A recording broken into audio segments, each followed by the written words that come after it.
नमस्कार साथियों, एग्जाम मंत्रा के इस प्लेटफॉर्म पे मैं प्रज्ञा पांडे आप सभी लोगों का स्वागत और अभिनंदन करती हूँ। दोस्तों देखिए, इस साइंस के यूपी ट्रिपल एससी पेट में जो हम साइंस का सेगमेंट पढ़ रहे हैं उसमें हमने अभी तक जो पढ़ा है वो सेल के बारे में यानी कि कोशिका के बारे में पढ़ लिया और हमने क्लासिफिकेशन के बारे में भी पढ़ लिया। मतलब जो वर्गीकरण था जो 5 जगत है, कैरोलस लिनियस ने जिसका वर्गीकरण किया है उसके बारे में हम लोगों ने यहाँ पे बहुत अच्छे तरीके से पढ़ लिया। ठीक है, और इसी सेगमेंट में हम अब आगे बायो के में ही हम आगे क्या पढ़ने वाले हैं, प्रारंभिक विज्ञान। देखिए दोस्तों, यहाँ पे क्वेश्चन बहुत पूछता है इन सबसे, क्योंकि ये बहुत ज्यादा फैक्चुअल है तो इसको आपको पढ़ना पड़ेगा। ठीक है, हम इसी सेगमेंट में आगे बढ़ते हैं तो शुरुआत करते हैं आज से ये कि हम क्या पढ़ेंगे इसमें, प्रारंभिक विज्ञान। देखिए, प्रारंभिक विज्ञान में आप ज्यादा से ज्यादा आपको ये मिलेगा सारी चीजें, मतलब कि जो भी पादप कह सकते हैं, पादप कार्य की बोल सकते हैं, मतलब प्लांट मार्फोलॉजी वगैरह से, तो वो जितने भी क्वेश्चन बनते हैं, चूंकि प्लांट मार्फोलॉजी बहुत ज्यादा इंपॉर्टेंट है। ठीक है, तो यहाँ पे आपको वो सारी चीजें जो है, जो क्वेश्चन कह सकते हैं वन लाइनर के थ्रू पूछे जाते हैं, तो वो सारा चीज आपको यहाँ पे मिलेगा। तो चलिए शुरुआत करते हैं। सबसे पहले तो हम ये देखेंगे कि आखिर ये श्वसन मूल क्या है। देखिए यहाँ पे क्या दिया गया है, प्रारंभिक विज्ञान का अर्थ यही है कि हम आगे जो पढ़ रहे हैं, जो सेगमेंट पढ़ेंगे वो प्लांट मार्फोलॉजी का रहेगा। ठीक है, तो यहाँ पे हमने प्रारंभिक विज्ञान डाला है। ठीक है, उससे टेंशन लेने की जरूरत नहीं है। इसका मतलब यही है कि हम यहाँ पे आज जो है प्लांट मार्फोलॉजी के बारे में पढ़ने की कोशिश कर रहे हैं। ठीक है, तो हम शुरुआत करते हैं। देखिए यहाँ पे देखिए एक वर्ड दिया गया है, श्वसन मूल। श्वसन मूल क्या होता है, सबसे पहले तो ये जानिए। श्वसन मूल जो होता है, देखिए श्वसन मूल का अर्थ होता है कि कोई भी ऐसा पादप, ठीक है, आप जैसे जानते हैं कि जो जीव जंतु है, जो मानव है, वो अपने जीवन के लिए यानी जीवित रहने के लिए वो क्या करता है, ऑक्सीजन लेता है। ठीक है, ऑक्सीजन लेता है। तो जो पेड़ पौधे हैं, ठीक है, पेड़ पौधे हैं, वो सभी क्या करते हैं, वो लोग भी श्वसन करते हैं। अब श्वसन कैसे करते हैं, देखिए आपने बहुत ज्यादा मतलब पढ़ा होगा कि जो पौधे थे, मतलब पौधे जो हैं, जो मैंग्रोव वनस्पतियों के बारे में आपने पढ़ा होगा कि जो मैंग्रोव वनस्पतियां हैं वहां जहां ये उगती हैं तो वो पूरा एरिया मतलब लवणोद्भिद जो एरिया होता है उसमें उगती है। मतलब नमक जो है, नमक ज्यादा वहां पे रहता है, इसी को गरान वनस्पतियां कहते हैं।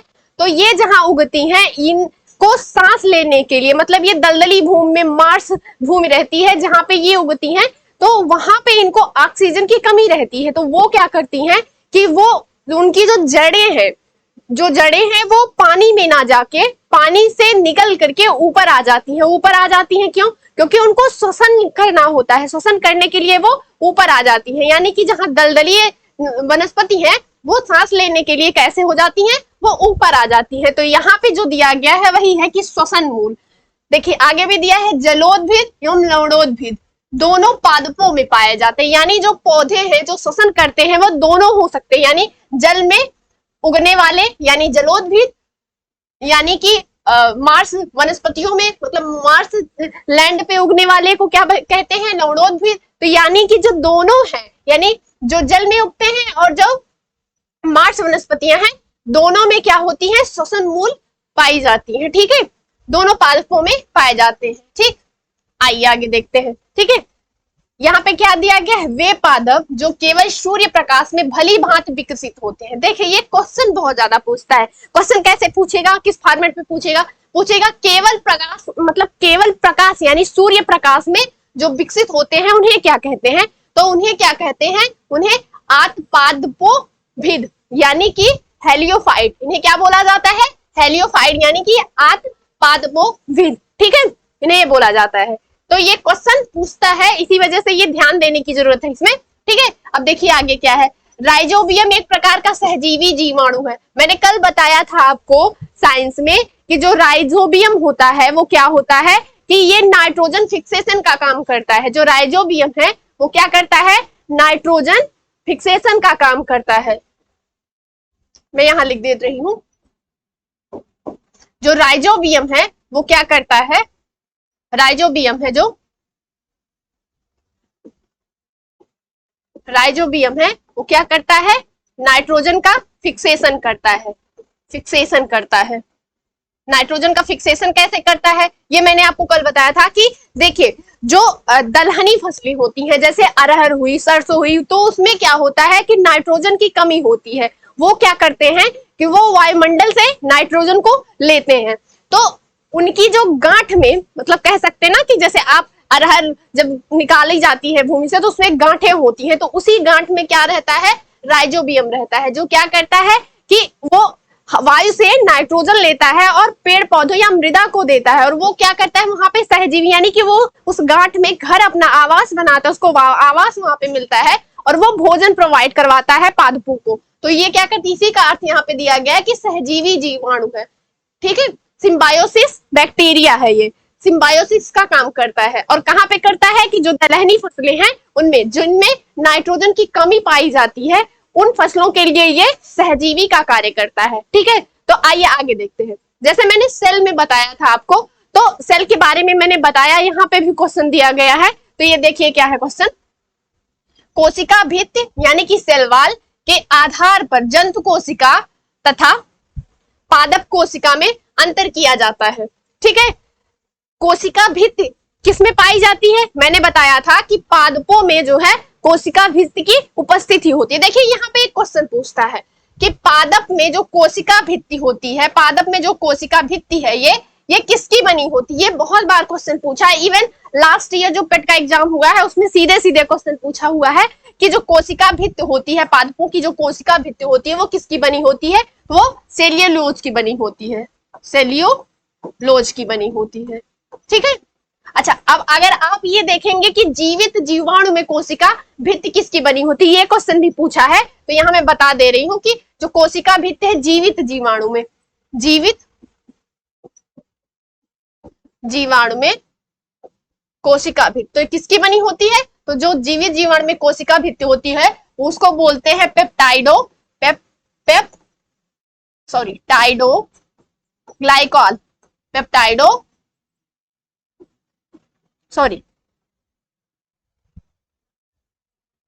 पेप्टाइडोग्लाइकॉल या म्यूरामिक एसिड कहते हैं उसे। ठीक है, पेप्टाइडोग्लाइकॉल,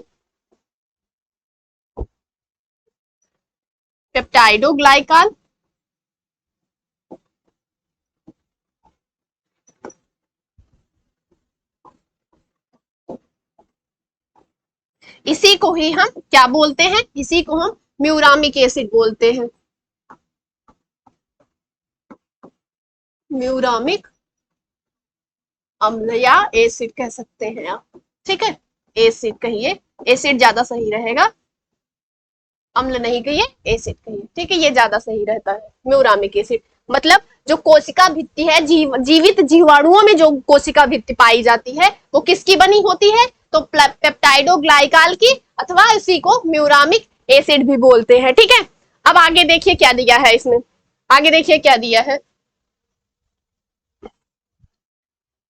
उसने कहा कि कोशिका भी जो सेल वॉल है जंतु कोशिका में तथा पादप कोशिका में अंतर किया जाता है, हमने ये पढ़ लिया। अब आगे देखते हैं ये क्या है कि देखिए पादप कोशिका में कोशिका भित्ति जो होती है वो क्या होती है, उपस्थिति होती है, और उपस्थित होती है, और जो कोशिका भित्ति होती है वो किससे निर्मित होती है, तो वो सेल्यूलोज से निर्मित होती है। ये बहुत इंपॉर्टेंट है, इसको ध्यान दीजिएगा, प्रीवियस ईयर में क्वेश्चन पूछा हुआ है यहाँ से पेठी में। ठीक है, आगे देखते हैं, आगे क्या दिया गया है कि यही जो कोशिका भित्ति है यही जंतु कोशिका में नहीं होती है, यानी जंतु कोशिकाओं में हमें जो कोशिका भित्ति है वो नहीं पाई जाती है, लेकिन अगर हम जीवित जीवाणुओं में देखते हैं तो ये कोशिका भित्ति पाई जाती है, और किससे निर्मित होती है, पेप्टाइडोग्लाइकॉल से या म्यूरामिक एसिड से। ठीक है, अब आगे देखते हैं। देखिए बिना बीज के जो फल विकसित किए जाते हैं वो उसको क्या बोलते हैं, उसे टिश्यू कल्चर बोलते हैं, यानी कि ऐसे फलों का विकास जिनका मतलब कह सकते हैं विकास क्रम में बीज ही नहीं यूज किए जाते हैं, उनको क्या बोलते हैं, टिश्यू कल्चर के थ्रू उनका जो है विकास क्रम किया जाता है। ठीक है, अब आइए आगे देखते हैं, आगे क्या दिया है। देखिए यहां से जो क्वेश्चन बनने वाला है ये बहुत ही ज्यादा इंपॉर्टेंट आपके लिए है, तो इसको बहुत ध्यान से क्लियरफुल्ली देखिए आप बढ़िया से। पौधों में प्रकाश संश्लेषण की क्रिया के दौरान प्रकाश ऊर्जा अवशोषित कर ली जाती है, क्या कर ली जाती है, अवशोषित कर ली जाती है। ठीक है, अब देखिए ये प्रकाश संश्लेषण आखिर क्रिया है क्या, मैं आपको ये समझा दे रही हूँ कि जो प्रकाश संश्लेषण है वो क्या करता है कि जो पौधे होते हैं, पौधे अपना भोजन कैसे बनाते हैं, वो सूर्य के प्रकाश से अपना भोजन बनाते हैं, ठीक है। वो क्या होते हैं, स्वपोषी होते हैं। तो यहाँ पौधों के बारे में ही बात की जा रही है। तो ये प्रकाश संश्लेषण की क्रिया जो करते हैं, यानी प्रकाश ऊर्जा को अवशोषित करते हैं, ठीक है। उसके बाद क्या बनाते हैं कि ये ग्लूकोज बनाते हैं और ऑक्सीजन निर्मुक्त करते हैं तथा इससे पानी भी निकलता है, ठीक है। तो हम यहाँ पे फार्मूला भी कभी कभी पूछ लेता है, तो आप ये ध्यान से देखिएगा कि इसका जो फार्मूला है वो क्या है कि पौधे जो है क्या करेंगे, प्रकाश संश्लेषण की क्रिया में, प्रकाश संश्लेषण की क्रिया में, देखिए प्रकाश संश्लेषण की क्रिया में क्या करते हैं कि जो कार्बन डाइऑक्साइड है, कार्बन डाइऑक्साइड प्लस जो जल है वो क्या करता है, प्रकाश संश्लेषण यानी कि सनलाइट उपस्थित रहेगी, प्रकाश की उपस्थिति में, प्रकाश की उपस्थिति में, प्रकाश की उपस्थिति में क्या करते हैं ये सभी लोग, सॉरी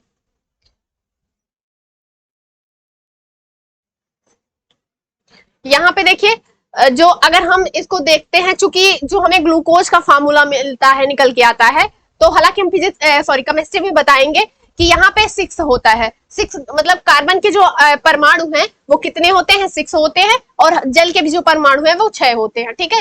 प्रकाश की उपस्थिति होती है, सॉरी प्रकाश की उपस्थिति में, ठीक है, उपस्थिति में ये क्या करते हैं, और कौन रहता है, क्लोरोफिल, क्लोरोफिल ही तो काम करता है सारा इसमें, क्लोरोफिल यानी पौधों में जो वर्णक का हरे रंग के कारण, हरे रंग का कारण है वो क्लोरोफिल है, ठीक है। तो यहाँ पे देखिए क्या करता है कि प्रकाश संश्लेषण क्या है, 6CO2 प्लस 6H2O, ठीक है। जो कार्बन डाइऑक्साइड के यहाँ 6 परमाणु आपको अणु मिल जाते हैं, और जो है जल के भी 6 है, ठीक है। तो यहाँ बन के क्या निकलता है कि सूर्य की उपस्थिति में, प्रकाश की उपस्थिति में 6C6H12O6, ठीक है, ठीक, 6O2 प्लस 6H2O। देखिए क्या होता है,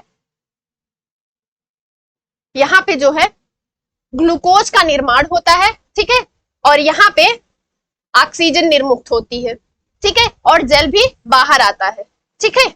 यहाँ पे ऑक्सीजन बन रही है। तो जो हम लोग ऑक्सीजन को यूज करते हैं वो किसके थ्रू यूज करते हैं, प्रकाश संश्लेषण की क्रिया के बाद जो ऑक्सीजन निर्मुक्त होती है वही यहाँ पे हमें श्वसन के थ्रू हम यूज करते हैं, अंदर लेते हैं, करते हैं, सॉरी, ठीक है। अब आइए देखिए मैंने यहाँ पे बताया कि जो प्रकाश संश्लेषण की क्रिया में कौन सा मुख्य कारक है, तो कौन है, क्लोरोफिल है, ठीक है। क्लोरोफिल जो है मुख्य कारक के रूप में, यहाँ फैक्टर के रूप में विद्यमान होता है, ठीक है। अब देखिए हरे पौधे मुख्यतः लाल व नीले रंग के प्रकाश में संश्लेषण करते हैं। देखिए जो प्रकाश संश्लेषण है ये कि जो पौधे हैं, हरे पौधे कह सकते हैं आप, वो लाल प्रकाश यानी कि जो सुबह का प्रकाश होता है, सूर्य के प्रकाश, और जो नीला प्रकाश होता है, नीले प्रकाश में ये प्रकाश संश्लेषण ज्यादा करते हैं, ठीक है। अब आइए देखते हैं, ठीक है। अच्छा, इन्हीं पौधों में पत्तों के पृष्ठ पर, यानी जो पौधे होते हैं उनके पृष्ठ पे क्या पाए जाते हैं, छोटे छोटे छिद्र पाए जाते हैं, ठीक है, जिसे रंध्र बोला जाता है। आप देखते हैं कि जब रात में ओस पड़ती है, आप सुबह उठ के देखते हैं किसी पौधे पे, तो बहुत ज्यादा छोटे छोटे बूंदों के रूप में आपको ओस दिखाई देती है पत्तियों पर। तो वो जो पानी जो उस पे ओस दिखती है वो कैसे होती है, वो रंध्रों के थ्रू, यानी कि जो पत्ते हैं वो बाहर उन पानी को करते हैं, तो वो जो रंध्रों पर दिखते हैं आपको, वो अंदर से आए होते हैं, ठीक है। तो उनको छोटे छिद्र या रंध्र बोला जाता है, ठीक है। बहुत ही ज्यादा असंख्य रंध्र जो है पत्तों पे पाए जाते हैं, ठीक है। अब आइए देखते हैं आगे क्या है कि प्रकाश संश्लेषण की क्रिया, ठीक है, पौधे के हरे भागों यानी पत्तियों में सूर्य के प्रकाश और जल तथा कार्बन डाइऑक्साइड की उपस्थिति में होती है। जैसा मैंने आपको एक फॉर्मूला के थ्रू बताया, समझना थोड़ा सा आसान हो जाता है वो, तो वो चीजें आप याद किए रहिएगा, ठीक है। अब आगे देखिए क्या है, दिया गया है कि पादप द्वारा यानी पौधों द्वारा बड़ी मात्रा में अपेक्षित तत्व नाइट्रोजन है। देखिए क्या होता है कि जो पादप है यानी जो पौधे हैं पौधे ज्यादातर आपको कहाँ मिलेंगे, मिट्टियों में ही होते हैं। तो वो क्या करते हैं कि वो नाइट्रोजन जो होता है, यानी यहाँ पे जो नाइट्रोजन दिया गया है उनके लगभग जो आप जितने भी उनमें तत्व हैं, सबसे ज्यादा कौन सा तत्व पाया जाता है, वो नाइट्रोजन का होता है, उनकी सबसे ज्यादा मात्रा पाई जाती है, ठीक है, पौधों में।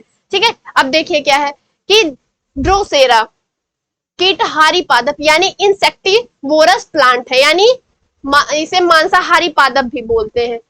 आपने पढ़ा होगा नेपेंथिस के बारे में, नेपेंथिस के बारे में आपने पढ़ा होगा। तो वो क्या है कि कीटभक्षी पौधा है, वही उसी क्रम में ड्रोसेरा भी क्या है, एक कीटभक्षी पौधा है। ठीक है, इंसेक्टिवोरस प्लांट है। ठीक, अब आइए देखते हैं जो क्वेश्चन यहाँ पे से पूछा जाता है कि पुष्प का पुरुष हिस्सा पुंकेसर कहा जाता है तथा स्त्री का हिस्सा स्त्री केसर। ये पुष्प की बात हो रही है। ठीक है, ये क्वेश्चन पूछ लेता है अक्सर। ठीक है, अब यहाँ पे देखिए जो पुंकेसर है, पुंकेसर में ही तंतु पाए जाते हैं और परागकोश उपस्थित रहता है।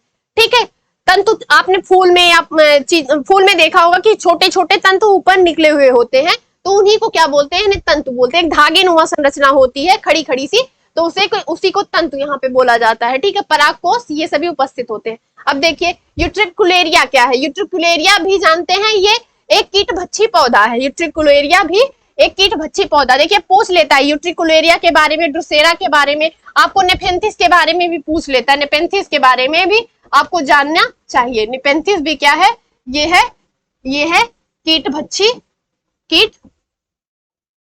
कीटभक्षी पौधा है। ठीक है, इन सब के बारे में पूछ लेता है। ठीक है, अब आइए देखते हैं आगे। यूट्रिकुलेरिया जो है पौधा नाइट्रोजन की कमी वाले मृदा में उगता है। देखिए जो ये कीटभक्षी पौधे होते हैं, इनको सारी चीजें मिल जाती हैं, लेकिन ये मतलब कीटों को खाते क्यों हैं, क्योंकि इनको नाइट्रोजन की आवश्यकता होती है। ये जहां उगते हैं उस एरिया में नाइट्रोजन नहीं रहती है, तो ये जानवरों से या इंसेक्ट से, कीटों से, जानवर नहीं कह सकते, छोटे कीटों से जो है ये क्या करते हैं, नाइट्रोजन लेते हैं और अपनी जो आपूर्ति नाइट्रोजन की है वो पूर्ति करते हैं। ठीक है, तो आगे बढ़ते हैं। ठीक, प्रकाश संश्लेषण के दौरान निर्मुक्त गैस जो है वो ऑक्सीजन है। ऑक्सीजन जो गैस होती है वो निकलती है। ठीक है, ऑक्सीजन गैस। ठीक, अब आइए देखते हैं कि पौधे जो है श्वसन की क्रिया में संचित ऊर्जा मुक्त करते हैं। देखिए जो पौधा होता है श्वसन की क्रिया वो करता कैसे है, मैंने आपको शुरुआत में ही बताया कि श्वसन कैसे करते हैं, जैसे आदमी करते हैं, इंसान करते हैं, जानवर करते हैं, वैसे ही पेड़ पौधे भी जो है श्वसन की क्रिया करते हैं। ठीक है, श्वसन की क्रिया करते हैं। देखिए जगदीश चंद्र बोस के बारे में आपने सुना होगा। ठीक है, उन्होंने, आपने बहुत कहानी भी पढ़ी होगी कि एक पौधा था जो वायलिन बजाने पे झूमता था। वो क्या है कि देखिए पौधे भी जो इंसान की तरह कहीं ना कहीं रिएक्शन करते हैं, ये प्रूफ हो चुका है। वो श्वसन भी करते हैं, उन्होंने ये प्रूफ किया है। तो यहाँ पे ये चीज वही बताई गई है कि श्वसन की क्रिया में जो अपने अंदर वो संचित ऊर्जा किए रहते हैं, यानी कि जो वो भोजन एकत्रित किए रहते हैं, वो क्या करते हैं, वो निर्मुक्त कर देते हैं, यानी कि छोड़ देते हैं।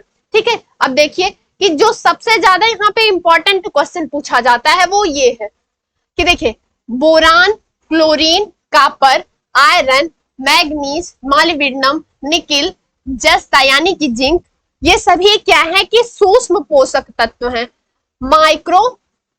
माइक्रो एलिमेंट है। ठीक है, एलिमेंट है। ठीक है, माइक्रो एलिमेंट है, यानी कि पौधों के निर्माण में इन तत्वों को कौन कौन सा, बोरान, क्लोरीन, ठीक है, कॉपर, आयरन, मैग्नीज, ठीक है, मॉलिब्डेनम, निकिल, आप इसको फार्मूला के थ्रू याद करिएगा, Zn यानी जिंक, ये सभी जो तत्व हैं ये क्या है, ये माइक्रो यानी सूक्ष्म पोषक तत्व हैं जो पौधों के निर्माण में कम प्रभावी भूमिका निभाते हैं। अब आगे यही पूछते हैं, देखते हैं कि जो आगे ये देखते हैं जो कार्बन है, ऑक्सीजन, हाइड्रोजन और नाइट्रोजन, आगे देखते हैं कि फास्फोरस भी, सल्फर, पोटेशियम, कैल्शियम, मैग्नीशियम, ये सब क्या है कि ये दीर्घ पोषक तत्व हैं, यानी जो पौधों के निर्माण में सबसे ज्यादा प्रभावी कारक की भूमिका निभाते हैं वो कौन कौन से हैं। एक तो पहला कार्बन है, दूसरा ऑक्सीजन है, तीसरा हाइड्रोजन है और चौथा क्या है, नाइट्रोजन है, फास्फोरस है, सल्फर है, ठीक है, पोटेशियम है, कैल्शियम है, मैग्नीशियम है, ये सभी क्या है, ये दीर्घ पोषक तत्व हैं जो पौधों के निर्माण में प्रभावी कारक की भूमिका निभाते हैं। ये बहुत ज्यादा इंपॉर्टेंट है, इस वजह से इसको याद करने की ज्यादा जरूरत पड़ेगी। ये सब याद किए रहिएगा आप, ठीक है। देखिए क्या होता है, आगे देखिए कि सौर ऊर्जा के प्रयोग में प्रदूषण उत्पन्न नहीं होता। अगर प्रदूषण उत्पन्न होता तो ये गैर परंपरागत ऊर्जा बोली जाती है, ठीक है। सौर ऊर्जा से बिजली, लाइट वगैरह बनाई जाती है, तो ये प्रदूषण से मुक्त होती है, ठीक है। इससे प्रदूषण उत्पन्न नहीं होता है, ठीक है। देखिए, जबकि रबर के जलाने से कार्बन डाइऑक्साइड तथा सल्फर डाइऑक्साइड इत्यादि जो है उत्पन्न होते हैं, ठीक है। ये सभी क्या है, ये धुआं है, धुआं कह सकते हैं आप, यानी कि हानिकारक तत्व हैं, प्रदूषणकारी है, ठीक है। ये आगे देखिए, पेट्रोल के जलने में कार्बन डाइऑक्साइड तथा सल्फर डाइऑक्साइड इत्यादि जो गैसें हैं वो उत्पन्न होती हैं, ठीक है। लेकिन सूर्य प्रकाश के प्रयोग से प्रदूषण उत्पन्न नहीं होता, यहाँ पे यही बात कही गई है, ठीक है। तो आइए आगे देखते हैं। Carbon dioxide gas green house gas प्रभाव के लिए जिम्मेदार है, ठीक है। CO2 gas green house gas के लिए ज्यादा जिम्मेदार है, ठीक है। आगे देखते हैं, जीवाश्म तथा सेल के आय को निर्धारित करने के लिए डेटिंग विधि का प्रयोग किया जाता है। देखिए कि जीवाश्म कहते हैं कि जीवाश्म का जो है, जीवाश्म की आयु तथा सेल यानी कि जो पत्थर है उनकी आयु जानने के लिए हम डेटिंग विधि का प्रयोग करते हैं, ठीक है। आगे देखते हैं, देखिए मैंने कल आपको बताया था कि जो लौंग का वानस्पतिक नाम है या साइंटिफिक नेम है वो सीजियम एरोमेटिकम है, ठीक है। और ये भी बताया था कि ये पौधे के पुष्प कली भाग से प्राप्त किया जाता है, ठीक है। ये क्वेश्चन पूछता है अक्सर, बहुत क्वेश्चन पूछा गया है, ये ध्यान देने की बात है, ठीक है। अब देखिए पूछा, ये भी बहुत ज्यादा इंपॉर्टेंट क्वेश्चन है कि सबसे छोटा जो पुष्पीय पौधा है वुल्फिया का है, ठीक है। इसे सामान्यतः वाटर मिल अथवा एक्टवीड के नाम से भी जाना जाता है, ठीक है। यह जलीय पौधा है, ठीक है। यह एक जलीय पौधा है, सबसे छोटा पुष्पीय पौधा है, कौन है, वुल्फिया। ये फैक्ट है, बहुत ज्यादा क्वेश्चन पूछ सकता है ये। आगे देखते हैं, कल मैंने अफीम के बारे में भी बताया था आपको कि अफीम के पौधे के फल, आवरण या कैप्सूल से हमें मार्फिन प्राप्त होती है। ये क्या है, एक मादक पदार्थ है, ठीक है। अब आगे देखते हैं, विश्व का सबसे लंबा पौधा क्या है, रेडवुड है। रेडवुड कहाँ है, ये आपको नॉर्थ अमेरिका में मिलेगा, नॉर्थ अमेरिका में, ठीक है, यानी कि उत्तरी अमेरिका में रेडवुड वहां पे बहुत ज्यादा मिलता है, ठीक है। तो ये सबसे जो है सबसे लंबा तटीय पौधा है रेडवुड, ठीक है। आगे देखते हैं, इसके बारे में मैंने कल आपको बताया था कि कुनैन को सिनकोना नामक पादप से प्राप्त किया जाता है, जो जिसे मतलब पेड़ के तने या छाल से निकाला जाता है, जो मलेरिया के इलाज में प्रयुक्त किया जाता है, ठीक है, कुनैन। अब देखते हैं आगे क्या है कि पत्ता गोभी में खाद्य पदार्थ का जो संग्रह है वो पत्तियों में होता है। किसमें होता है, पत्तियों में होता है। और ये जो पत्तियां हैं वो विटामिन के और विटामिन सी का एक अच्छा स्रोत मानी जाती है, ठीक है। ये क्वेश्चन पूछ लेता है कि जो खाद्य पदार्थ का संग्रह पत्ता गोभी में वो कहाँ होता है, तो आप क्या जवाब देंगे, वो पत्तियों में होता है, ठीक है। आगे देखते हैं कि जो गाजर में विटामिन ए प्रचुर मात्रा में पाया जाता है, कौन सा विटामिन है, विटामिन ए, ठीक है। और यहाँ पे कौन सा था पत्ता गोभी में, विटामिन सी तथा विटामिन के, ठीक। आगे देखते हैं, देखिए ये क्वेश्चन बहुत बार पूछा है कि बांस क्या है, क्वेश्चन पूछ लेता है कि जो यूपी ट्रिपल एससी है, बहुत से एग्जाम, वनडे के एग्जाम में क्वेश्चन पूछा है कि बांस क्या है, बांस एक घास है, बांस एक पादप है, क्या है, ये सारी चीजें पूछ लेता है। तो आप जान लीजिए ये चीज कि बांस क्या है, एक घास है। तो यहाँ दिया है बांस एक अत्यंत उपयोगी घास है, ठीक है। यह घास का सबसे ऊंचा और सबसे मोटा प्रकार माना गया है, ठीक है। घास का सबसे मोटा और सबसे ऊंचा प्रकार माना गया है, ठीक। अब आगे देखते हैं कि टमाटर, लाल मिर्च और तरबूज में गहरा लाल रंग यानी उसके रेडनेस का जो कारण है वो क्या है, वो लाइकोपीन है, ठीक है। उनके रेडनेस का क्या कारण है, किसके किसके, यहाँ देखिए टमाटर के, लाल मिर्च और तरबूज में गहरे लाल रंग का जो कारण है वो क्या है, लाइकोपीन है, ठीक। देखिए जो कि एक कैरोटीनाइड है, जो लाइकोपिन क्या है, कैरोटीनाइड है, ठीक है। लाइकोपिन क्या है, कैरोटीनाइड है। फिर आगे देखते हैं, देखिए क्या है कि किस्कोग्राफ पौधों की वृद्धि मापन के लिए उपयोग किया जाता है, ठीक है। पौधों की वृद्धि कितनी हुई ये सारी चीजें मापने के लिए हम किसका यूज करते हैं, तो हम किस्कोग्राफ का यूज करते हैं, ठीक है। अब आगे देखते हैं कि किस्कोग्राफ का जो आविष्कार है यानी कि जो खोज हुई है 20वीं शताब्दी में भारतीय वैज्ञानिक जगदीश चंद्र बोस ने करी है। जैसा मैंने बताया कि इन्होंने ही खोजा था कि जो पौधे होते हैं वो एक सेंसेशन का कार्य उनके अंदर होता है, मतलब वो बहुत ही ज्यादा, जैसे गिटार बजता था, जिधर वायलिन बजती थी उधर वो झुक जाता था, यानी कि कहा, इन्होंने बताया कि पौधे भी गाना सुनते हैं, यानी कि गीत सुनते हैं, तो वो बहुत संवेदनशील जो होते हैं। तो ये बात किसने कही? जगदीश चंद्र बोस ने ही कही, ठीक है। इनको नोबेल पुरस्कार भी मिला था, ठीक है। तो आगे देखते हैं, देखिए यहाँ पे देखिए क्या वर्ड है कि सैकरीन। सैकरीन एक कृत्रिम मीठा पदार्थ है, यानी आर्टिफिशियल स्वीटनर है। क्या है ये? आर्टिफिशियल स्वीटनर है, ठीक। अब ये आर्टिफिशियल स्वीटनर क्या होता है? देखिए क्या होता है कि इसमें जो मीठापन होता है, ये इसको जो कह सकते हैं आपकी, बहुत से लोग ऐसे हैं जो शुगर जिनको हुआ है वो चीनी का यानी शुगर का यूज नहीं कर सकते हैं, तो वो क्या यूज करते हैं? वो सैकरीन का यूज करते हैं, क्योंकि ये मीठापन इसमें नहीं होता है, ठीक है। देखिए आगे इसमें पढ़िए क्या दिया गया है कि जिसमें उपस्थित मुख्य पदार्थ बेंजोइक सल्फाइलिमिन से कोई ऊर्जा प्राप्त नहीं होती है। यानी हमें जो कह सकते हैं ग्लूकोज की बात यहाँ पे की गई है, तो ग्लूकोज इनसे नहीं मिलता है। किससे नहीं मिलता? सैकरीन से। और सैकरीन क्या है? ये आर्टिफिशियल स्वीटनर है, ठीक है। इसमें दो चीजें याद करने की जरूरत है, एक तो ये आर्टिफिशियल स्वीटनर है यानी कृत्रिम मीठा है, ठीक है, क्या है? सैकरीन। और इसमें क्या मुख्य पदार्थ क्या है? बेंजोइक सल्फाइलिमिन, ठीक है, बेंजोइक सल्फाइलिमिन, ठीक है, जो ऊर्जा हमें नहीं देता है, यानी जो शुगर के मरीज हैं वो यूज करते हैं इन सब चीजों को, ठीक है। आगे देखते हैं सॉरी, निकोटिन तंबाकू से।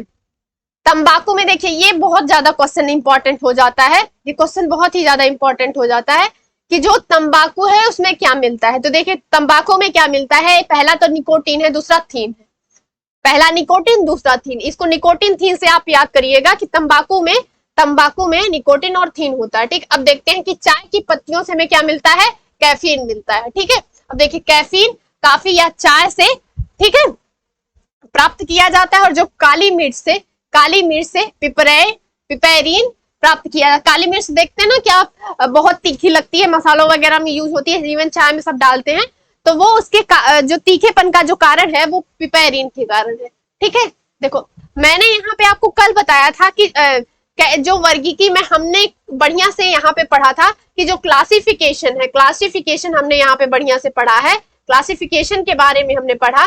तो क्लासिफिकेशन में ये दिया गया है कि जो वर्गीकरण किया गया वो किसके द्वारा किया गया? कैरोलस लीनियस ने जो वर्गीकरण किया, उन्होंने इन्होंने क्या किया कि जो वर्गीकरण, देखिए जो होमोसेपियंस नाम दिया गया है, होमोसेपियंस जो वर्गीकरण किया गया वो किसके द्वारा? कैरोलस लीनियस के द्वारा किया गया, ठीक है। अब आगे देखते हैं, ये याद मैंने कल बताया था, यहाँ पे भी है तो आप ध्यान दीजिएगा, ठीक है।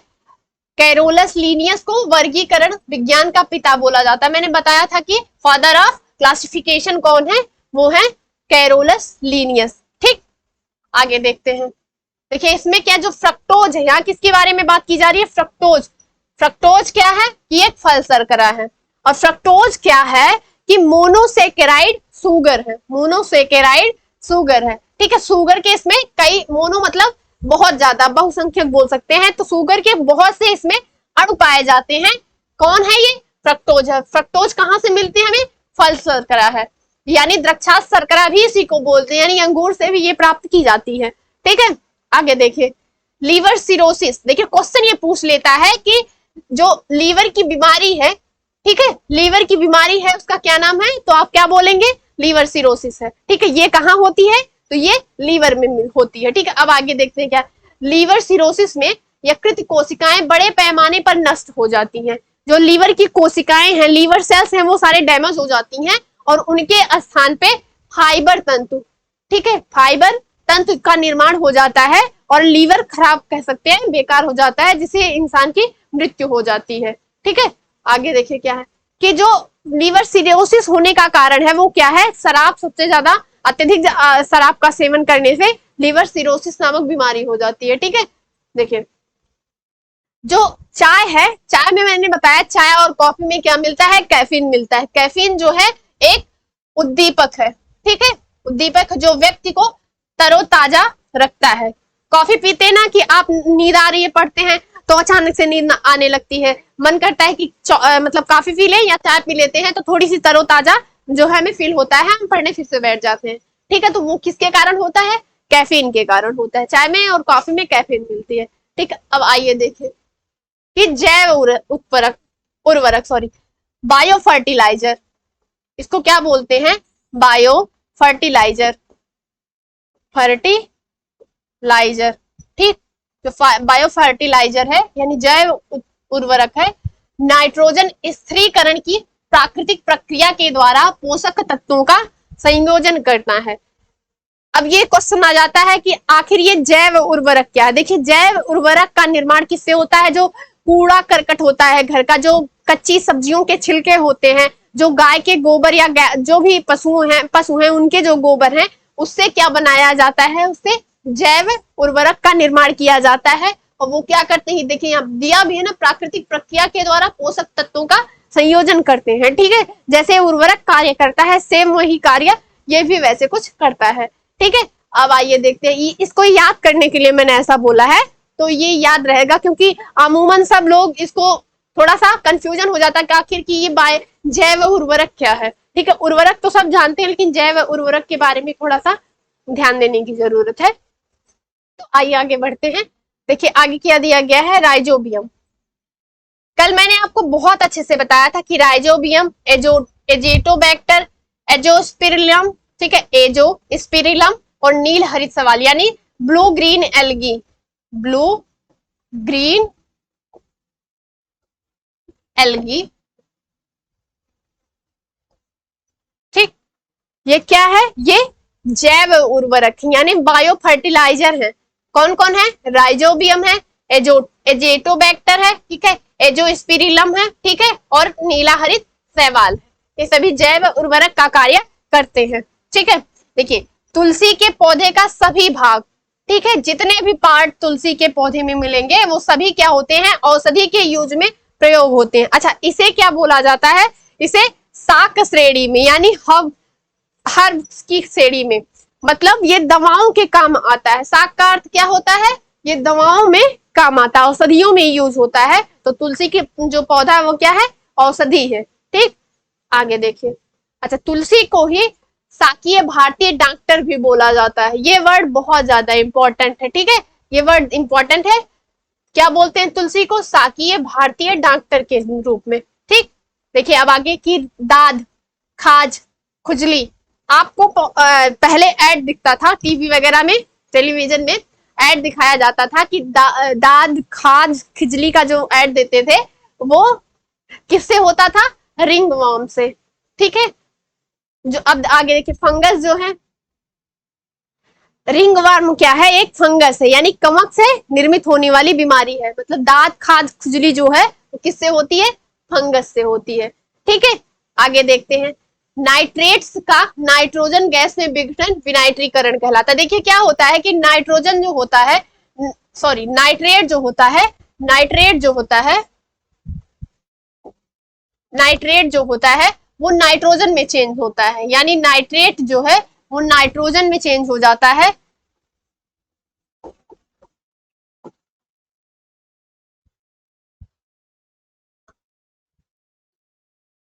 नाइट्रोजन में चेंज हो जाता है। यही नाइट्रोजन को, जो नाइट्रोजन निर्मित होता है उसी को क्या बोलते हैं, विनाइट्रीकरण की प्रक्रिया।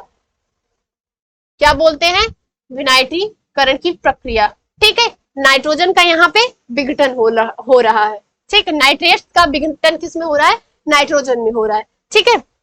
आगे देखते हैं कि पौधों में रस आरोहण यानी चढ़ाव जाइलम के माध्यम से होता है, यानी जो जल संवहन कह सकते हैं, जल संवहन उतक है, वो कौन है, वो कौन है, वो जाइलम है। वो क्या करता है कि पौधों में रस आरोहण का, यानी जो प्रोटीन कह सकते हैं, ग्लूकोज की चीजें होती हैं, यानी कि ऊर्जा की जो चीजें हैं पानी के थ्रू जो जाती हैं, हालांकि पौधों में तो पानी के थ्रू ही सारा चीज जाता है, तो उसका कौन कार्य करता है, वो जाइलम के द्वारा किया जाता है। अब बहुत क्वेश्चन पूछता है कि अदरक जो है, अदरक किसका उदाहरण होता है? अदरक जो उदाहरण है वो क्या है? रूपांतरित तना का उदाहरण है। ठीक है, अब आगे देखते हैं। हल्दी पौधे के तने से प्राप्त की जाती है, यानी जो हल्दी का खाने योग्य भाग होता है जिसे हम खाते हैं वो किससे प्राप्त होता है? वो तने से होता है। ठीक है, तने से होता है। ये क्वेश्चन पूछा है और पूछने जाने की संभावना भी बहुत ज्यादा है। आगे देखते हैं। देखिए, समुद्री शैवाल में आयोडीन प्रचुर मात्रा में पाया जाता है। केल्प नाम का एक शैवाल है, एल्गी है, एल्गी है, ठीक है, एल्गी है, वो उसे बहुत ज्यादा जापान में, कोरिया में, इवन चाइना में, मतलब फिलीपींस जो दक्षिण पूर्व एशिया के देश हैं, केल्प पूछता है, केल्प। ठीक है, ये क्या है? शैवाल है।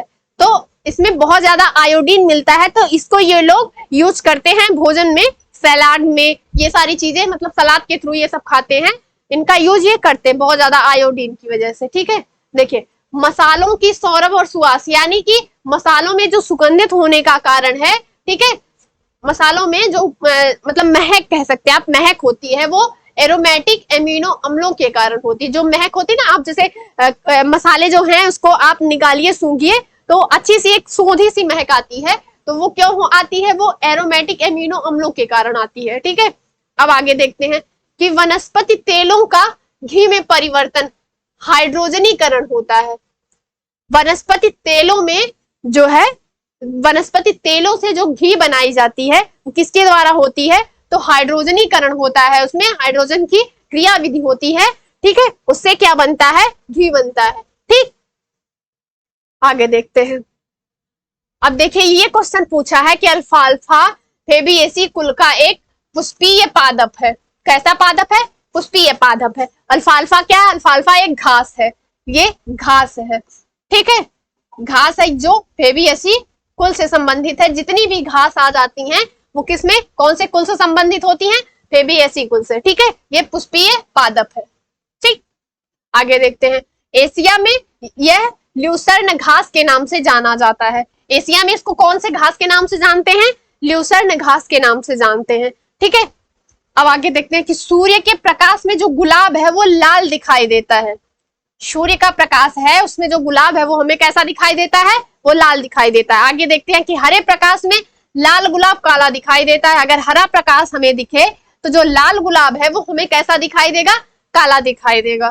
ठीक, आगे देखते हैं। देखिए, हमें इसमें अब आगे पढ़ना, जैसे मैंने पढ़ा प्लांट मार्फोलॉजी में, तो वो उसमें जितनी भी चीजें थी हमने पढ़ा दी है।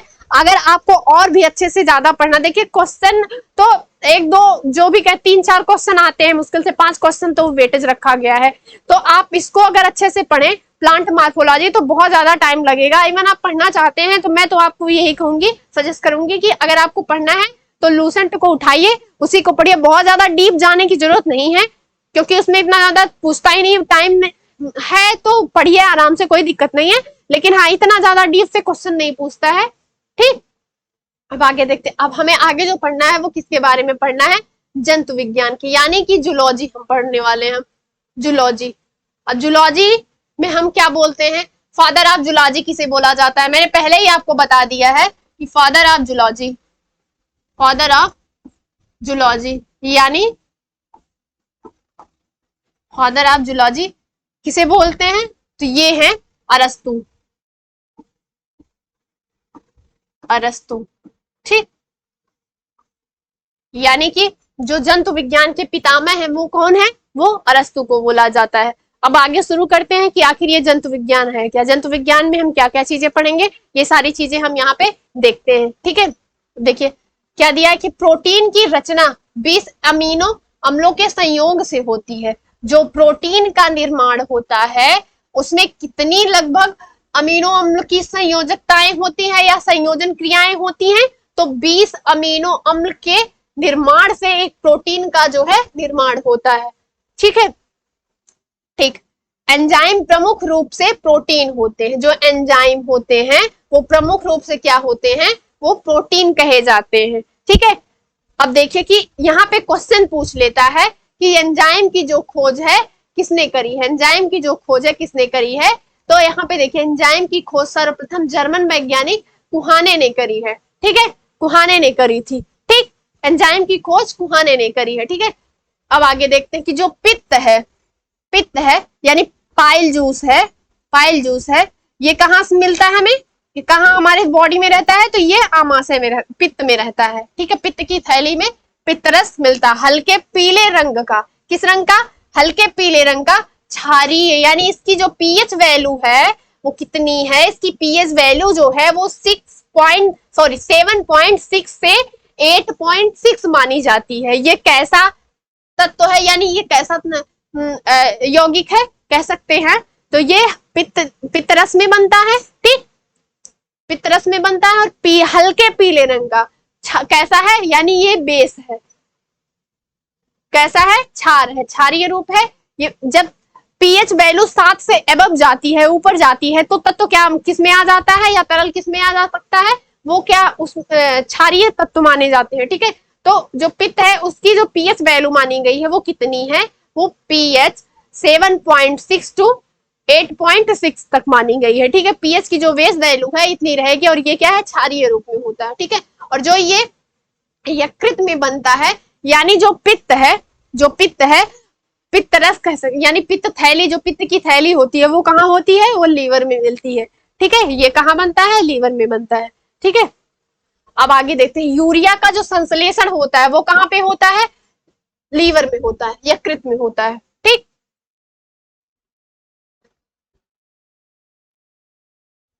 यूरिया का जो संश्लेषण है वो यकृत में होता है। ठीक है, आगे देखते हैं, सोयाबीन और मूंगफली मुख्यतः प्रोटीन के सबसे समृद्ध ज्ञात स्रोत हैं। देखिए, कहते ना कि जब प्रोटीन की कमी हो जाती है तो ये बोला जाता है कि आप ज्यादा से ज्यादा सोयाबीन का यूज करिए, आप ज्यादा से ज्यादा मूंगफली का यूज करिए। ठीक है, तो उसमें सबसे ज्यादा क्या आपको मिल जाता है, सबसे ज्यादा आपको मिलता है क्या, कि प्रोटीन।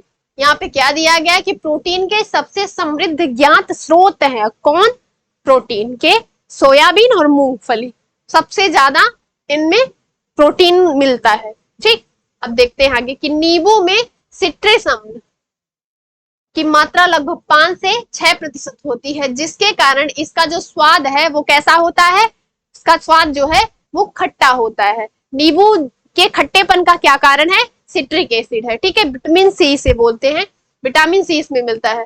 ठीक है, देखिए आगे दिया भी है कि नींबू में विटामिन सी की प्रचुर मात्रा पाई जाती है। ठीक है, ये हल्की अम्ली, यानी इसकी जो पीएच वैल्यू है, जो नींबू की पीएच, सॉरी यहाँ पे जो है नींबू की बात नहीं की गई है, यहाँ पे बात की जा रही है लार की। तो जो लार है, जो हमें हमारे मुख गुहा में मिलती है, लार जो है वो हल्की अम्ली, यानी इसकी पीएच वैल्यू कितनी है, 6.8 मानी गई है।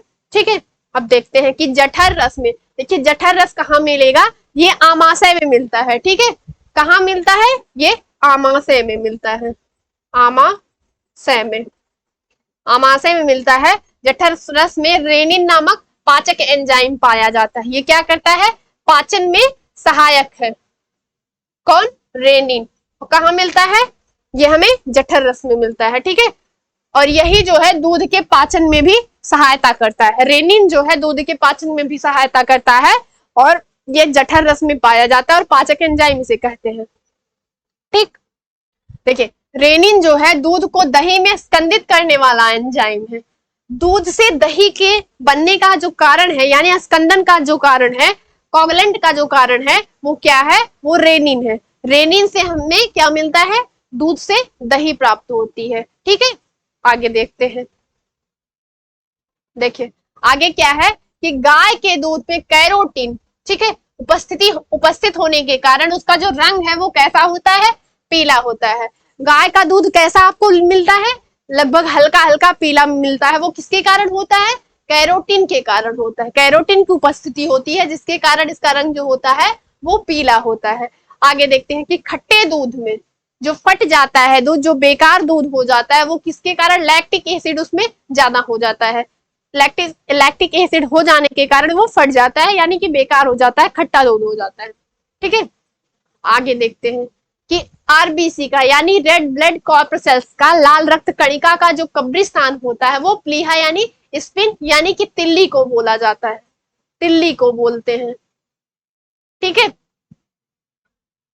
जो लाल रक्त कणिकाएं होती हैं जो अपना जीवन काल पूरा करने के बाद 2 से 3 दिन जो उसका जीवन काल है, 3 से 4 दिन बोल सकते हैं आप आरबीसी का, सॉरी शायद मुझे एग्जैक्टली नहीं याद आ रहा है, मिस्टेक हो गया है थोड़ा सा। आरबीसी का जो कब्रिस्तान है वो तिल्ली को ही, हाँ इसी को तिल्ली बोलते हैं, तिल्ली को ही कहा जाता है। ठीक है, आरबीसी का जब समय पीरियड यानी टाइम काल खत्म हो जाता है तो किसमें आके वो उसकी डेड हो जाती है, प्लीहा में, यानी कि तिल्ली में वो डेड हो जाती है। ठीक है, उसके बाद वो बाहर निकाल दी जाती है। ठीक है, अब देखिए मानव शरीर की जो सबसे बड़ी ग्रंथि है वो क्या है, यकृत है। ये क्वेश्चन इतना बार पूछा गया है कि आपको ये बहुत ध्यान देने की जरूरत है। जो मानव शरीर की सबसे बड़ी ग्रंथि किसे बोली जाती है, मानव शरीर की जो सबसे बड़ी ग्रंथि है वो कौन सी है, वो यकृत है। ठीक है, यकृत का जो प्रमुख कार्य है, ठीक है, पित्त का श्रवण करना।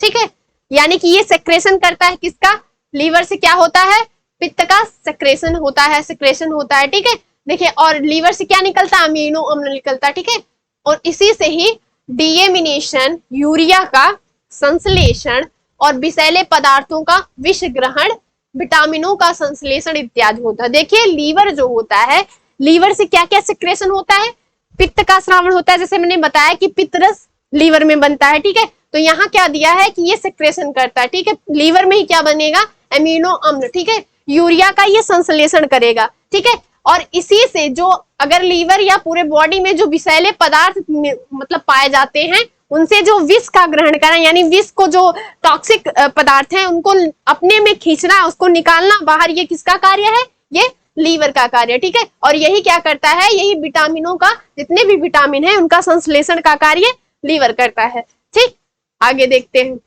आगे क्या दिया है। आगे देखिए क्या है, देखिए अस्थियों और दांतों में मौजूद रासायनिक द्रव्य कैल्शियम फास्फेट है। ठीक है, अस्थियों में यानी बोन्स में और दांतों में। ठीक है, जो रासायनिक पदार्थ, केमिकल जो पदार्थ है वो क्या है, कैल्शियम फास्फेट है। ठीक है, ये क्वेश्चन पूछता है तो ये ध्यान दीजिएगा। आगे देखते हैं कि यकृत किसी भी पाचक एंजाइम का श्रवण नहीं करता। जो लीवर है किसी भी पाचक एंजाइम का सेक्रेशन नहीं करता है। तो आपके मन में एक क्वेश्चन आना चाहिए कि आखिर पाचक एंजाइम का सेक्रेशन कौन करता है। तो ज्यादातर जो सेक्रेशन होता है वो आमाशय से होता है, उसके बाद छोटी आंत बड़ी आंत भी करती हैं, लेकिन ये जो पाचक एंजाइम है ये ज्यादातर कहाँ से यूज होता है, लार से शुरू होता है और आमाशय तक जाता है। लार शुरू करती है, ठीक है, वो पाचक एंजाइम भी होता है। ठीक, आगे देखते हैं। लार में जो रस निकलता है उसे क्या बोलते हैं, मैंने अभी यहीं पे बताया है, टैनिन है। ठीक है, यहाँ पे हम लोगों ने देखा। ठीक, टैनिन है, इसको याद किए रहिएगा। वहां पे तो दिया नहीं है लेकिन मैं बता दे रही हूँ कि टैनिन होता है। ठीक है, आगे देखिए, मानव जो शरीर है अधिकांश जो ऊर्जा हमें किस रूप में प्राप्त करता है, वो कार्बोहाइड्रेट के रूप में होता है। यानी डायरेक्टली हमें ग्लूकोज अगर लेना हो तो हमें जो ऊर्जा मिलेगी वो किसके रूप में मिलेगी, तो कार्बोहाइड्रेट के रूप में मिलेगी। ठीक है, आगे देखते हैं। लैक्टोज दूध में पाए जाने वाली शर्करा है। ठीक है, दूध में कौन, जो दूध में हल्के मीठे का कारण होता है वो किसके कारण होता है, लैक्टोज के कारण होता है। ठीक है, माल्टोज शर्करा को अनाज से प्राप्त किया जाता है। जो हम अनाज खाते हैं उसमें हमें कौन सी शर्करा मिलती है, तो हमें माल्टोज शर्करा मिलती है। ठीक है, और जो लैक्टोज है उसमें क्या मिलता है, हमें दूध शर्करा पाई जाती है। आगे देखते हैं। जो यकृत है यानी जो लीवर है विटामिन के का संश्लेषण करता है। लीवर जो है, यकृत जो है वो विटामिन के का संश्लेषण करता है।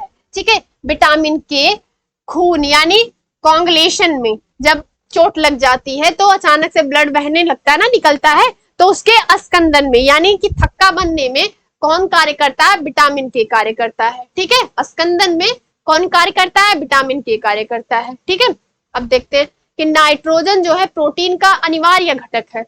नाइट्रोजन जो है, देखिए जो दालें होती हैं वो नाइट्रोजन के थ्रू ही अपना मतलब सारा चीज बनाती है। जैसे पेड़, जो अरहर का जो पेड़ हुआ वो क्या करता है कि मिट्टी से नाइट्रोजन लेता है ना, जैसे सहजीवी संबंध मैंने बताया राइजोबियम का, तो वो सारी चीजें क्या करता है, दालों में सबसे ज्यादा क्या मिलता है, प्रोटीन मिलता है।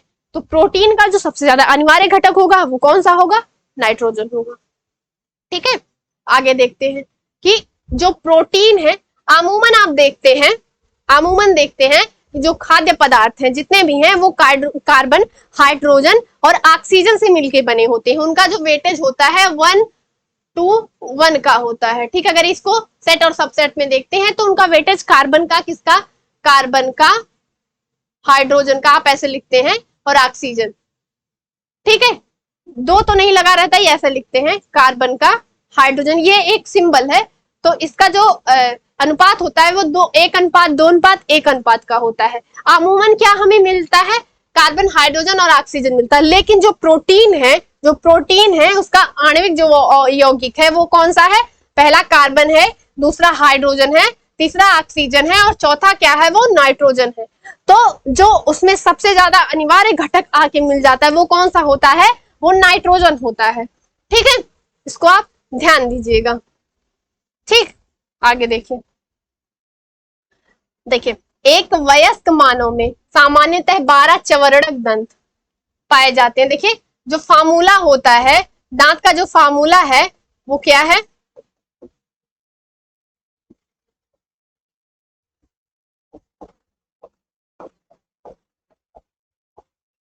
जो वयस्क मानव होता है उसके अंदर कितने दांत पाए जाते हैं, तो आपको 32 दांत मिलते हैं। जो फार्मूला है किसका, कितने कितने हैं, इंसीजर 2 होते हैं, ठीक, कैनाइन 2 1 होते हैं, प्रीमोलर 2 होते हैं, 2 होते हैं ऊपर नीचे, और जो मोलर होते हैं वो 3 रूप में होते हैं।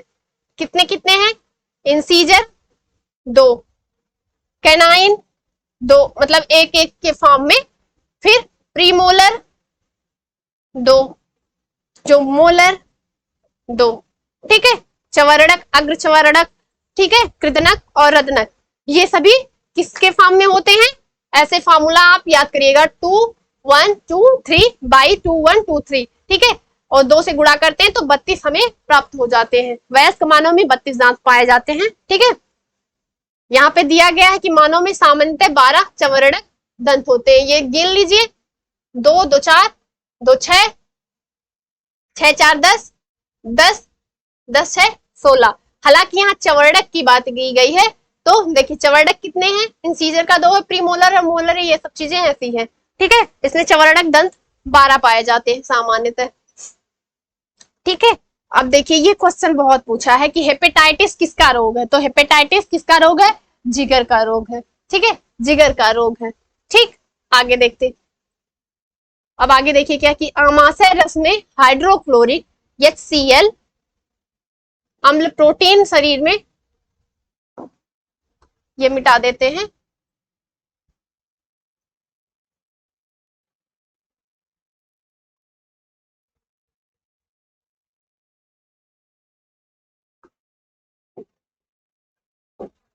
ये देखिए क्या क्या कह रहा है कि आमाशय रस में हाइड्रोक्लोरिक अम्ल यानी HCl प्रोटीन शरीर में ऊतक निर्माण के लिए आवश्यक होता है। ठीक है, आमाशयी रस में HCl जो मिलता है, यानी आमाशय में जो HCl मिलता है वो किसके निर्माण में प्रभावकारी भूमिका निभाता है, तो वो ऊतक निर्माण के लिए आवश्यक होता है। ठीक है, आगे देखते हैं, जो दालें हैं वो प्रोटीन का सर्वोत्तम स्रोत है, ये तो मैं पहले बता चुकी हूँ, फिर से देख लीजिएगा। अब देखिए ये क्वेश्चन बहुत बार पूछता है कि शहद में मुख्यतः कार्बोहाइड्रेट्स पाया जाता है। शहद से नाम ये याद आता है कि यार ये तो शुगर की बात होती है, इसमें मीठा रहता है, ये शुगर इसमें मिलता होगा। ठीक है, तो इसमें जो मुख्यतः जो तत्व है वो कौन सा है, वो कार्बोहाइड्रेट्स है, ना कि शुगर। ठीक है, वैसे इसको बोल सकते हैं लेकिन फिर भी इसका फॉर्म चेंज होगा तब आप बोल सकते हैं, लेकिन ये ध्यान रखिए कि कार्बोहाइड्रेट्स के रूप में ही पाए जाते हैं, ना कि शुगर के रूप में पाए जाते हैं। आगे देखते हैं कि पाचन क्रिया के दौरान प्रोटीन अमीनो अम्ल में बदल जाता है। पाचन क्रिया कहाँ से शुरू होती है, ये क्वेश्चन पूछता है कि पाचन क्रिया शुरू कहाँ से होती है, तो जो पाचन की क्रिया होती है वो मुख गुहा से यानी मुंह से ही शुरू हो जाती है। ठीक है, तो जो प्रोटीन है वो अमीनो अम्ल में बदल जाता है। ठीक है, आइए अब आगे देखते हैं, देखिए इसमें अगर शुरू करेंगे तो बहुत बड़ा मतलब बढ़ जाएगा आगे तक, क्योंकि यहाँ पे जो दिया है, हमने अभी जो है जंतु विज्ञान यहाँ पे पढ़ रहे हैं, यानी जूलॉजी के बारे में पढ़ रहे हैं, तो तो आप यहाँ पे एक चीज ध्यान रखिएगा, देखिए ये क्वेश्चन बहुत पूछ लेता है, विटामिन बी का जो दूसरा नाम है वो पायराडॉक्सिन है। ये क्वेश्चन बहुत पूछा है, तो आपको बहुत ज्यादा, आप जो विटामिन, आपको क्वेश्चन पूछने की बहुत ज्यादा संभावना किसमें है, यहाँ पे विटामिन से आपको क्वेश्चन मिलेगा। तो ये आप बहुत बढ़िया से ध्यान से देखिएगा, ठीक है। इवन आप जब पढ़िए तो इसको आराम से लिख लिख के याद करके पढ़िए, इसका नाम भी याद करके पढ़िए, ठीक है। जो विटामिन बी का जो दूसरा नाम है वो पायराडॉक्सिन है, ठीक है। आगे देखिए क्या दिया है कि तंबाकू में निकोटीन पाया जाता है। जैसे मैंने बताया कि निकोटीन और थीन नामक जो तत्व होते हैं वो किसमें पाए जाते हैं, तंबाकू में पाए जाते हैं, ठीक है। अब देखिए मानव शरीर के लिए उपयोगी जो 13 प्रमुख विटामिन है, ठीक है, वे 4 वसा में घुलनशील विटामिन है। ये क्वेश्चन इतना पूछता है, इतना ज्यादा पूछा है कि बहुत ही इंपॉर्टेंट है। तो वसा में जो घुलनशील विटामिन है वो कौन कौन सी है, vitamin A, vitamin D, vitamin E और विटामिन के, यानी कि ए डी ई के, ये क्या है, ये वसा में घुलनशील विटामिन है। तथा और ये इनकी संख्या कितनी है, ये 4 है। ये पूछा है क्वेश्चन की कितने 4 तत्व, मतलब जो घुलनशील विटामिन है, वसा में घुलनशील जो विटामिन है वो कितने हैं, तो कितने हैं, 4 है। ए है, डी है, ई है और के। विटामिन ए है, डी है, ई है और के है, ठीक है। अब देखिए जो 9 विटामिन हमें मिलते हैं वो क्या, कहाँ मिलते हैं, वो जल में घुलनशील विटामिन है। कहाँ में घुल जाते हैं, ये जल में घुल जाते हैं। वो कौन कौन से हैं, vitamin B1, B2, B3, B5, B6, B7, B9, B12 तथा विटामिन सी, ये जल में घुलनशील होते हैं, ठीक है। इन सब के बारे में आप बहुत बढ़िया से पढ़िएगा, यहाँ से क्वेश्चन पूछे जाने की संभावना ज्यादा है, ठीक है। देखते हैं कि छिली हुई सब्जियों को धोने से विटामिन सी तथा जल में घुलनशील अन्य विटामिन निकल जाते हैं। जो सब्जियां आप छिल के धुलते हैं उसमें से क्या निकल जाता है, विटामिन सी निकल जाता है, और जल में जो घुलनशील विटामिन होते हैं वो सभी बाहर निकल जाते हैं। तो इसी वजह से सब्जियों को जो है पहले धुल लीजिए, फिर उसके बाद काटिए, या फिर जो भी करिए उसके बाद ही करिए, ठीक है, उसके बाद करिए, ठीक है।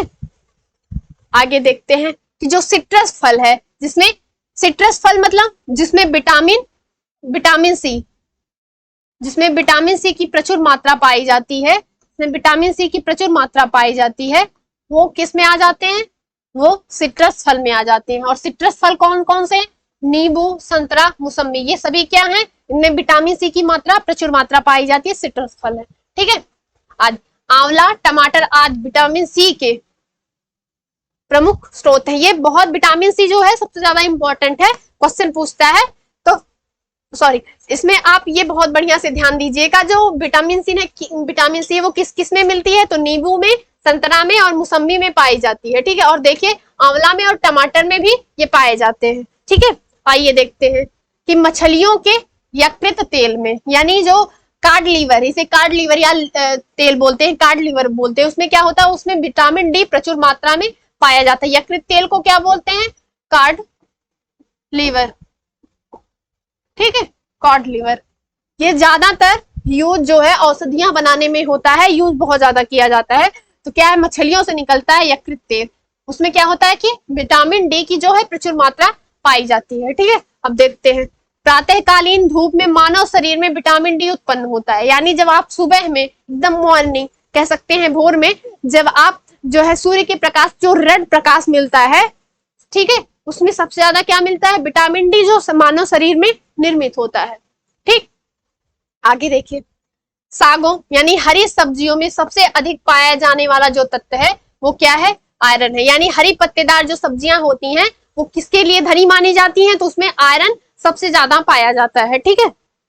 अब आगे देखते हैं, देखिए जो मूत्र का हल्का पीला रंग है, ठीक है, ये यूरोक्रोम वर्णक के कारण होता है। ये यूरिया का एक यूरिया मतलब होता है, यूरिया का प्रारूप कह सकते हैं, प्रारूप नहीं बोलते हैं, यूरिया में बहुत से घटक होते हैं, तो यूरोक्रोम के कारण जो है, जो मूत्र है उसका जो पीला रंग है, इसी के कारण होता है। ये क्वेश्चन पूछा है तो ध्यान दीजिएगा, ठीक है। देखिए पक्षियों में जो मूत्र का उत्सर्जन है वो यूरिया के रूप में ना होकर किसमें होता है, यूरिक अम्ल के रूप में होता है। जो छिपकलियां होती हैं, अक्सर आपने देखा होगा कि जो छिपकलियां होती हैं या फिर जो कीट होते हैं, तो वो ज्यादातर जो मूत्र उत्सर्जन करते हैं वो यूरिक अम्ल के रूप में करते हैं। ठीक है, देखिए आगे क्या दिया गया है कि निर्जलीकरण के दौरान आमतौर पर शरीर से सोडियम क्लोराइड यानी NaCl की हानि होती है। निर्जलीकरण क्या होता है, जब बहुत ज्यादा दस्त उल्टी वगैरह की घटनाएं हो जाती हैं तो बॉडी से जो होता है वो बॉडी जो होती है वो डिहाइड्रेट हो जाती है, यानी उसका निर्जलीकरण हो जाता है, पानी की कमी हो जाती है। तो उसमें से क्या सबसे बॉडी से क्या सिक्रेशन ज्यादा हो जाता है, तो सोडियम क्लोराइड की हानि होती है, यानी इसकी कमी हो जाती है। ठीक है, आगे देखते हैं कि मानव में गुर्दे का रोग कैडमियम प्रदूषण के कारण, CD से बोलते हैं, कैडमियम प्रदूषण से होता है, जिसे टाई नामक रोग भी कहते हैं। किसका रोग है, जो गुर्दा है, यानी जो गुर्दा है, ठीक है, उसका जो रोग है वो कैडमियम